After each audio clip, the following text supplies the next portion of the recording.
हाँ तो बच्चों, आज जो है ये खंडसा समाकलन का दूसरा लेक्चर है। इसके पहले वाले में हमने बताया था कि नेक्स्ट वाले वीडियो में आपको हम बताएंगे कि जो खंडसा समाकलन होता है इसके सवालों को हम कम समय में कैसे सॉल्व कर सकते हैं। जैसा कि हम जानते हैं, इस तरह से कोई सवाल जब मिलता है हमको किताब में x² cos x dx, तो इसको लगाने का एक ही मेथड होता है कि इसको हम बनाते हैं फर्स्ट फंक्शन और इसको बनाते हैं सेकेंड, फिर इसको हम सॉल्व करते हैं। तो एक सवाल हम सॉल्व कर दें, इसके बाद हम बताते हैं ट्रिक कैसे सॉल्व होगा बिना देखे। तो ये आपका बनेगा x² cos x का जो इंटीग्रल होता है sin x माइनस इंटीग्रल जो पहला फंक्शन होता है उसका डिफरेंशियल रहता है 2x, जो चीज यहां पर लिखा जाता है वही यहां रहता है। ठीक, अब इसमें जो समस्याएं आती हैं कि देखो यहाँ x² लिखा था, इसका डेरिवेटिव यहाँ 2x हो गया। अब यहाँ ये बनेगा फर्स्ट फंक्शन, ये बन जाएगा आपका सेकंड फंक्शन। तो x² sin x minus 2 square bracket x sin x का इंटीग्रल होता है minus cos x minus integral पहले का derivative 1 minus cos x dx बराबर x² sin x। अब इसको हम सॉल्व करते हैं। देखिए यहाँ लिखा है माइनस, ये भी लिखा है माइनस, तो माइनस माइनस का मल्टीप्लाई हो जाएगा प्लस। तो ये आपका हो जाएगा 2x cos x। यहाँ पर देखिए माइनस माइनस और माइनस 3 माइनस का मल्टीपल है, इसलिए चिन्ह लग जाएगा आपका माइनस का। माइनस 2 cos x का जो इंटीग्रल हो वो हो जाएगा आपका sin x plus some constant.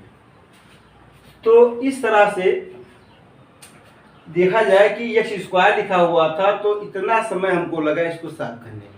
अब कल्पना कीजिए कि यदि किसी एग्जाम में ये सवाल हमको मिल गया होता है x⁴ cos x dx या x⁵ sin 6x dx, तो इनका समाकलन कम टाइम में हम कैसे करें। ठीक, तो आज के वीडियो में हम ये बात करेंगे कि इस तरह के सवालों को आप कम से कम 10 सेकेंड के अंदर कैसे सॉल्व कर सकते हैं। तो आज के वीडियो में दो चीज़ है, एक तो x⁴ cos x टाइप का जो इंटीग्रल इस पर हम बात करेंगे, और दूसरा आपसे हम बात करेंगे कि e⁴ax sin bx dx इस टाइप के सवाल हैं, तो कम टाइम में कैसे इसको हम सॉल्व करते हैं। तो ठीक है, देखिए हम सवाल लगाने जा रहे हैं। देखो बच्चों, जैसा अभी हम बात कर रहे थे कि x² sin x का जब इंटीग्रल होता है तो वहाँ पे हमें बाई पार्ट से 2 बार इंटीग्रल लगाना पड़ता है। कभी कभी परीक्षाओं में क्या होता है x⁴ 4³ ऐसे सवाल आ जाते हैं, यदि उनको उस फार्मूले से लगाया जाए तो कम से कम 5 से 7 मिनट समय लगता है। तो परीक्षा में क्या होता है, परीक्षा में जो कॉम्पिटिशन्स होते हैं उसमें इतना समय हमारे पास नहीं होता है कि उस नियम से इसको लगाएं। तो कहीं ना कहीं कोई हमारे पास ऐसा माध्यम होना चाहिए कि कम समय में हमारे सवाल लग जाए। तो कम समय में सवाल कैसे लगता है इसकी बात हम करेंगे आपसे। तो देखो यहाँ पर पहला सवाल लिखा है, ये आपका बनता है बीजगणित फंक्शन, ये फर्स्ट फंक्शन बनता है, ये बनता है सेकेंड। जैसा कि खंडसा में क्या होता है, अलजेब्रा और ट्रिग्नोमेट्री का जो मल्टीपल होता है, तो जो अलजेब्रा का फंक्शन होता है वो पहला बनता है और ट्रिग्नोमेट्री बनता है दूसरा बनता है। ठीक, तो x⁴ आपने इसे लिख दिया, जैसे मैं लिख रहा हूँ, देखिए x⁴ इसका डिफरेंशियल लिख दीजिए 5x⁴ डिफरेंशियल कीजिए 20x³ 60x² 120x 120। इतना ही इसमें मेहनत लगता है। जो भी यहाँ पर आपका बीजगणित का फंक्शन होगा उसका आपको डिफरेंशियल लिख देना है। तो देखो x⁴ इसका differential 5x⁴ 20x³ 60x² 120x और 120 लिखा है। ये भूल जाओ तो यहाँ पर आप डी लिख दो, डिफरेंशियल हो गया। देखो यहाँ पर लिखा है cos, तो cos का जो इंटीग्रल होता है वो होता है sin। एक बार केवल इसका इंटीग्रल लिखना बस, उसके बाद उसकी कोई जरूरत नहीं है। अब मुझे करना क्या है, यहाँ पर साइन लिखा हुआ है, बस साइन, फिर कास, फिर साइन, कास एक्स, साइन एक्स और कास एक्स। बस पहले पद की शुरुआत आपको कर देना है। बस जैसा कि कास का जो इंटीग्रल होता है वो साइन एक्स होता है, बस आपने साइन लिख दिया तो साइन के बाद कास, फिर साइन, फिर कास, फिर साइन, जितने भी डेरिवेटिव है सबके नीचे आपको लिख देना है। ठीक, ये भी लिख गया। अब इसमें सबसे बड़ी समस्या चिन्ह का होता है, जो कि बहुत आसान है। क्या आसान है? देखिए, कास का जो इंटीग्रल होता है वो प्लस साइन होता है। ठीक, कोई समस्या भी नहीं है। तो चिन्ह में क्या होता है, इसमें आपको 2 बार प्लस दे देना है और 2 बार माइनस देना है और फिर 2 बार प्लस कर देना है। ये इसका रूल होता है। ठीक है, कास का इंटीग्रल क्या हुआ? साइन, साइन का हमने लिख दिया और चिन्ह में क्या किया? 2 बार प्लस, 2 बार माइनस, 2 बार प्लस, 2 बार माइनस, इस तरह से कंटिन्यू होता है। बस आपका सॉल्व होगा। देखिए, x पावर 5 लिखा है, साइन लिखा है, हमें इसे ऐसे लिखना है, x power 5 sine x plus 5x power 4 cos x। देखिए, फिर लिखा है minus 20x cube sine x minus 60x square cos x plus 120x sine x, फिर प्लस लिखा हुआ है 120 कास x। x पावर 5 था, जबकि इतने लंबे सवाल नहीं आते हैं। ये तो हम अपनी मर्जी से x पावर 5 लगा दिए हैं कि इतने बड़े सवाल को आपने कैसे लगा दिया। परीक्षा में x क्यूब होता है, x स्क्वायर होता है, इससे ज़्यादा नहीं आया अभी तक। लेकिन यदि x पावर 5 लिखा है तो क्या क्या देखो आपने, इसका डिफरेंशियल आपने लिखा और कास का इंटीग्रल आपने देखा साइन होता है, प्लस आ गया, 2 बार प्लस, 2 बार माइनस, 2 बार प्लस, इतना ही आपको ध्यान देना है। देखिए, इसका जो मल्टीप्लाई आपने लिखा, ये लिखा हुआ है, इसका देखिए आपने यहाँ लिख दिया, ये गुणा किया आपने यहाँ लिख दिया, इसका जो गुणा है आपने ऊपर लिख दिया। ये देखिए कितने पद हुए? 1 2 3 4 5 6, काउंट कर लेना, 1 2 3 4 5 और 6। साइन देख लेना, 2 बार प्लस, 2 बार माइनस, 2 बार प्लस, सम कांस्टेंट। तो इस तरह से इसका बन जाता है ये आंसर। अब ये तो x पावर 5 था, काफी बड़ा हो गया, लेकिन x पावर 4 होता है बाई चांस, और है भी, देखो हमने लिया भी x पावर 4 लिया है। अब इसमें क्या कार्य करना है, तो कास और साइन में थोड़ा ध्यान देना है। देखो, x पावर 4 आपने लिख दिया, इसका डिफरेंशियल लिखा 4x cube 12x square 24x 24 लिखा। इतना ही समय आपको लगता है। देखिए, x पावर 4 का derivative 4x cube 12x square 24x 24 लिख दिया गया। अब देखिए, साइन x का जो इंटीग्रल होता है, ये होता है कास x निगेटिव में माइनस कास x होता है। ठीक, क्या होता है? Minus cos x। बस यही ध्यान देना है, माइनस आ गया। इसके बाद आपको 2 बार प्लस, 2 बार माइनस लिखिए। कास के बाद हमने यहाँ लिखा साइन, फिर कास, फिर साइन और फिर कास। साइन, ये जो साइन आया है, ये साइन का इंटीग्रल माइनस कास होता है, इसलिए इसको तो हम माइनस देंगे ही देंगे। बाकी जो पिछला रूल था वही हम लगाएंगे, 2 बार प्लस तो 2 बार माइनस। ठीक है, माइनस कोई बात नहीं। जब स्टेप आप बढ़ाएंगे तो 2 time plus, 2 time minus, 2 time plus, 2 time minus. अभी आपका सॉल्व हो गया। देखिए, क्या लिखोगे? देखो, minus x power 4 cos x, sine plus का लगा है, plus 4x cube sine x, फिर प्लस लिखा है 12x square cos x minus 24x sine x minus 24 cos x some constant. x power 4 वो भी आपने सॉल्व कर लिया। अब आप देखे होंगे कि यहाँ पर जो आपने सवाल लिखा था x का जो कोएफिशिएंट था वो तो 1 लिखा था, तो आपने ऐसा कर दिया। ये तो कोई वहाँ पे कोएफिशिएंट 1 ना लिखा होता, कोई नंबर होता 2, 3, 4, तो आप क्या करते। अब इसके लिए आप देखिए कोई ज़्यादा टेंशन नहीं, जैसे हम यहाँ कार्य किए वैसे हम यहाँ करेंगे, इससे बड़ा सवाल नहीं एग्जाम में आ सकता।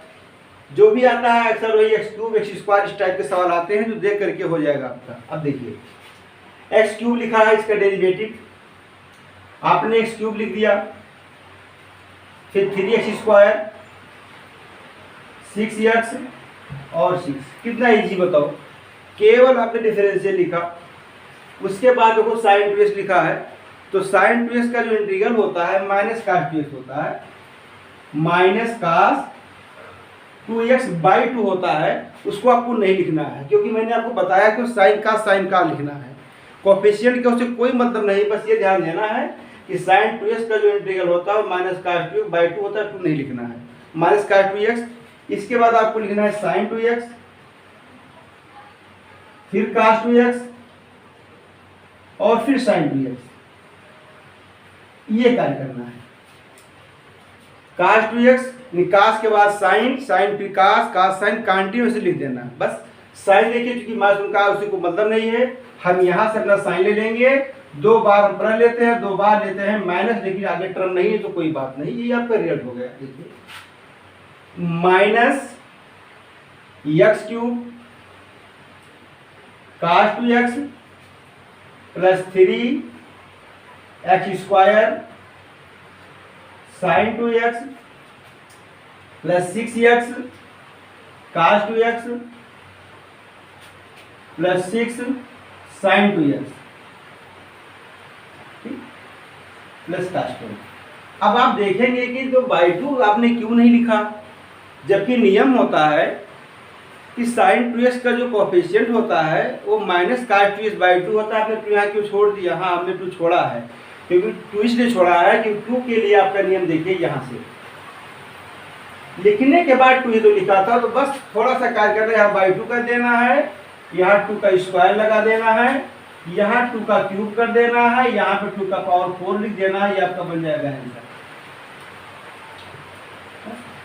जो भी यहाँ पर नंबर होता है उसी को पहले पद में 2, उसके बाद में उसी से इसको स्क्वायर कर देना है, फिर क्यूब करना है, फिर 4 करना है, या ऐसा चाहे तो लिख दें, ये 2 को 2 से मल्टीप्लाई कर दें 4, फिर 2 से मल्टीप्लाई करें 8 और फिर कर देंगे तो हो जाएगा 16, और ये प्लस cos 10, ये आपका हो गया आंसर। ठीक, इसी तरह से देखिए x⁴ लिखा है, cos 3x लिखा है, x⁴ आप लिखेंगे इसे x⁴ आपने लिखा, 4x³ लिखा आपने, 12x² लिखा, 24x लिखा, 24 आपने लिख दिया। क्लियर, cos 3 का मतलब sin 3, बस अभी प्लस में कोई प्रॉब्लम भी नहीं है, तो यहाँ पे लिखेंगे cos 3x, फिर sin 3x, फिर cos 3x, फिर sin 3x, ये कंटिन्यू आपको लिखना है। हमको प्लस यहीं से मिल गया है, कोई बात नहीं, देखिए 2 टाइम प्लस 2 टाइम माइनस, फिर हमारा हुआ प्लस, हो गया आपका आंसर। क्या कैसे लिखेंगे आप देखिए, फिर बता दीजिए, इसको मल्टीप्लाई करना है, तो ये बन जाएगा आपका x⁴ sin 3x, फिर प्लस में लिखा है 4x³ cos 3x, फिर minus 12x² sin 3x, minus 24x cos 3x plus 24 sin 3x plus 24 sin 3x। अब इसके बाद में ये बार चेक कर लीजिए, 2 time plus 2 time minus 2 time plus 2 time minus, ऐसे आपको लिखना है। बट यहाँ पे जो इसका जो कोएफिशिएंट था कितना लिखा है, वो 3 लिखा है, इसलिए प्रत्येक पद को 3 के मल्टीपल से आपको भाग कर देना है। कैसे करना है देखो, यहाँ पर हम 3 लिख देंगे, फिर 3 को 3 से मल्टीप्लाई करेंगे तो 3 का स्क्वायर हो जाएगा, इसको आप भाग कर देंगे, यहाँ पर 3 का क्यूब हो जाएगा, यहाँ लिख दे रहे हैं 3 का पावर 4 हो जाएगा, p प्लस आपका हो जाएगा 24 साइन 3x अपान 3 का पावर 5 प्लस कास्टेंट। कितने इजी से सॉल्व हो जा रहा है, जबकि x power 4 x cube x power 5 लिखा गया है। यदि कहीं ये सवाल x स्क्वायर लिखा होता, x स्क्वायर साइन x, तो ऐसे सॉल्व हो जाता आपका। देखिए अगर ऐसा कहीं लिखा होता dx, तो x स्क्वायर लिखा है तो x स्क्वायर इसको आपको लिख देना है, 2x कर देना है, फिर 2 कर देना है, हो गया डेरिवेटिव। साइन का होता है माइनस कास, फिर यहाँ पर आपको साइन x लिख देना है कास x, चिन्ह जो होता है 2 टाइम प्लस, क्योंकि यहाँ बार मान लग चुका है। उत्तर हो गया आपका। देखिए क्या बनेगा इसका, minus x square cos x plus 2x sine x, फिर 2 कास x और प्लस कास्टेंट। तो इस तरह से आप आराम से सॉल्व कर सकते हैं। अब आप समझ गए होंगे कि उस नियम से लगाने में कितना समय बर्बाद होता है और इससे लगाने में कितना समय आपका बच जाता है। यदि इस सवाल x पावर 5 को अगर हम मूल नियम से लगाएं तो कम से कम 7 या 8 होने लग जाता है, क्योंकि x पावर 5 लिखा है। खंडशः समाकल इसमें 5 बार अप्लाई आपको करना पड़ेगा, और यहाँ पर क्या है कि एक बार डिफरेंशियल लिखेंगे फट से आपको आंसर मिल जाएगा। तो ये इसका था 60। अब देखिए दूसरा जो सवाल इस पे है, e पावर 3x है, cos 2x है, dx है। तो खंडशः के अनुसार इसमें किसी को भी हम बना सकते हैं फर्स्ट, किसी को बनाते हैं सेकंड। तो जब हम फर्स्ट और सेकंड अप्लाई करते हैं तो क्या होता है कि जिस फंक्शन को लेकर हम इंटीग्रल करते हैं उसी फंक्शन की बाद में पुनरावृत्ति होती है। मतलब जब फंक्शन रिपीट करता है फिर उसकी वैल्यू हम आई के रूप में लिख करके ट्रांसफर करते हैं, फिर सॉल्व करते हैं, समय लगता है। इसको कैसे आप सॉल्व करेंगे, तो यहाँ पर सबसे पहले देखना है इसका कोएफिशिएंट क्या लिखा है। देखो यहाँ पर 3 लिखा है, यहाँ पर 2 लिखा है, ये 3 है और 2। तो रूट के अंदर 3 स्क्वायर प्लस 2 स्क्वायर को निकाल लेना है। तो 3 का स्क्वायर 2 का स्क्वायर कितना होगा, देखिए 3 3 जा 9, 2 2 जा 4, ये आपका हो गया 13। ठीक, तो यहां पर आप लिखेंगे e पावर 3x बाई 13, अब ब्रेकेट लगा देंगे और यहीं पर आपको सावधानी रखना है। देखो यहाँ पे लिखा है 3, आप लिखोगे 3 cos 2x, फिर लगाओगे प्लस 2 sin 2x प्लस कास्टेंट। जो सबसे बड़ी गलती इसमें होती है, यहाँ पर चिन्ह कौन सा होगा, प्लस का होगा कि माइनस का होगा। तो ये आपको समझना है कि कास का जो इंटीग्रल होता है उसका चिन्ह क्या होता है। तो कास का जो इंटीग्रल होता है वो प्लस साइन होता है, इसलिए चिन्ह यहाँ पर प्लस का लग जाता है। ठीक, जो गुणांक यहाँ पर होता है वही यहाँ लिखा जाता है।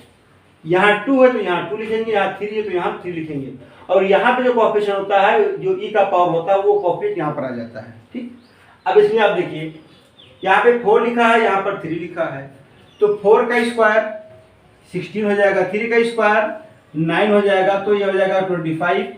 तो e पावर 4x अपान 25। अब क्या करना है, देखो x का जो कोएफिशिएंट लिखा 4 लिखा है, आप यहाँ 4 लिख दोगे, साइन 3x माइनस, हमने माइनस क्यों लगाया, क्योंकि यहाँ पर वही चिन्ह लगता है जो इसके इंटीग्रल चिन्ह होता है। तो साइन का इंटीग्रल माइनस का होता है, तो माइनस 3 cos 3x प्लस कास्टेंट हो गया आंसर।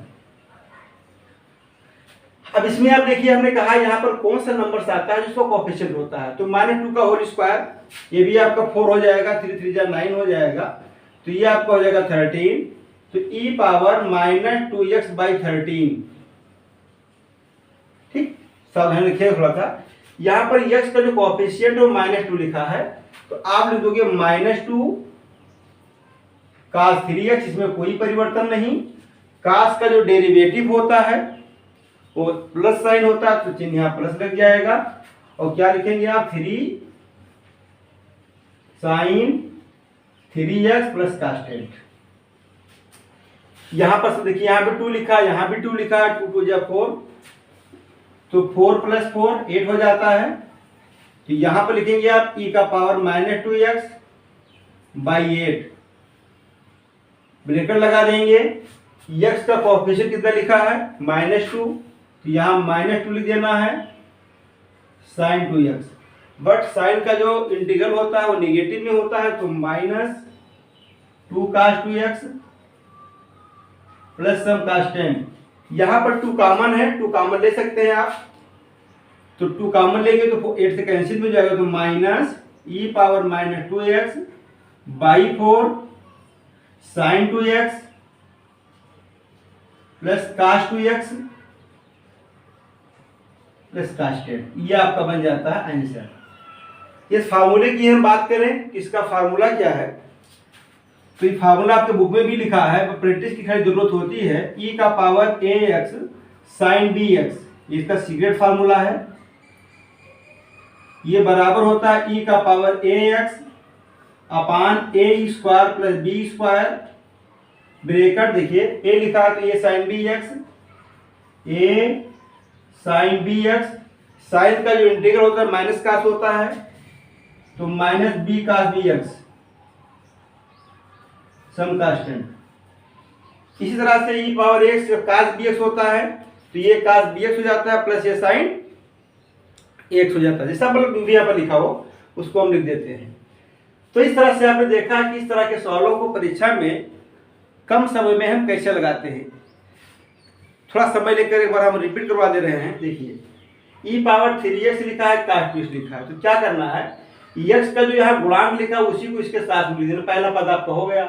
दूसरे वाले पद में आपको चिन्ह देखना है कि हमको प्लस लगाना है कि माइनस, तो cos का जो इंटीग्रल होता है वो प्लस में होता है, तो वो प्लस लगा देना है, तो 2 sin 2x, ठीक। यहाँ देखिए साइन का जो इंटीग्रल होता है वो माइनस का, तो चिन्ह यहाँ का लग जाएगा माइनस। पद कैसे देंगे, 4 sin 3x लिखा हुआ है, -3 cos 3x।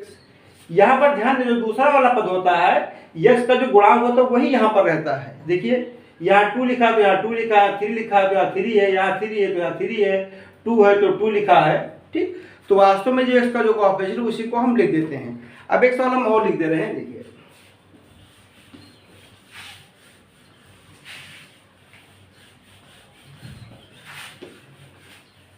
अब इसमें ध्यान दीजिए, जैसा कि हमने लिखा कि integral e power 5x sin 12x, अब इसका आंसर आपको देना है। तो यहां पर लिखा है 5, यहां लिखा है 12, तो 5 का स्क्वायर 25, 12 का स्क्वायर 144, कितना हो जाएगा 169। अब आप लिखोगे e का पावर 5x y 169, क्लियर। अब केवल हमें 2 पद तो ही लिखना है, तो पहला पद क्या होगा, देखिए आप x का जो कोएफिशिएंट है कितना लिखा है 5 लिखा है, तो 5 sin 12x फिर -2, क्योंकि साइन का जो इंटीग्रल होता है निगेटिव में होता है, क्या लिखना है हमें 12 cos 12x और प्लस हो जाएगा कांस्टेंट। और देखिए e पावर 5x लिखा है, इसको हम कर दे रहे हैं cos 12x, सेम फंक्शन है, e पावर 5x बाई 169, ठीक। यहां पे देखो ये 5 लिखा है, तो 5 cos 12x 5 cos 12x, sign क्या होगा, साइन को लेकर के मैं 5 बार 6 बोल चुका हूं, गलती मत करिएगा। cos लिखा है तो cos का जो इंटीग्रल होता है वो प्लस में होता है, तो plus 12 sin 12x plus constant. मुझे पूरा विश्वास है कि आप लोग समझ गए होंगे कि यदि e power x sin x का मल्टीपल है तो आपको डायरेक्ट इंटीग्रल कैसे लिखना है, या किसी बीजगणित फंक्शन का मल्टीपल साइन cos के साथ में है तो उसका इंटीग्रल कम समय में आपको कैसे देना है। अगले वीडियो में हम आपको बताएंगे कि x प्लस साइन x अपान 1 प्लस cos x, इस तरह के जो फंक्शंस होते हैं इनका इंटीग्रल कैसे हम लगाते हैं बाई पार्ट से, क्योंकि पहला वीडियो, दूसरा और तीसरा ये तीनों वीडियो आपके रहेंगे बाई पार्ट से। चौथा वीडियो जो लेकर के हम आएंगे वो आपका रहेगा समाकलन क्रमशः से। विशेष प्रकार के जो समाकलन होते हैं जिसको हम समाकलन क्रमशः कहते हैं, या ऐसा हम कह सकते हैं कि आंशिक भिन्नों द्वारा समाकलन, तो आंशिक भिन्नों द्वारा समाकलन है, उसका समाकल हम डायरेक्ट कैसे करते हैं इसकी अगली वीडियो में हम बात करेंगे।